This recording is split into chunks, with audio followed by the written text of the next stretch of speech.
Siyabingelela sinamukele ekhaya lapho sichaza khona amaphupho. Namuhla sizobheka iphupho ngezimbuzi ezimhlophe.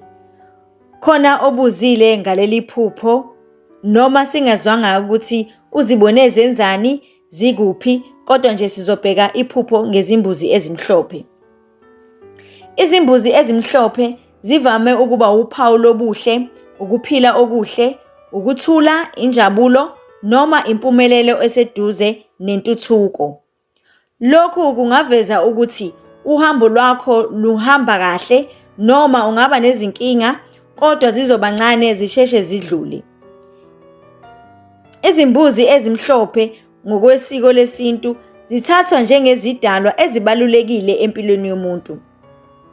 Izimbuzi ezimhlophe zibonisa ukuthi isimo somphuphi sizoba noma sinokuchuma nokuphila okuhle. Leli phupho lingaveza ukuhlanzeka, hhayi kuphela nje ngokomzimba kodwa nasengqondweni.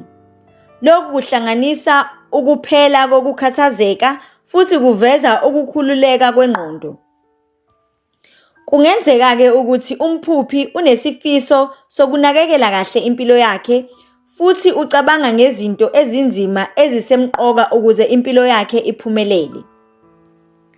Leli phupho lingaba isixwayiso sokuthi ubheke usebenza kanjani ngezinto zakho ezibalulekile.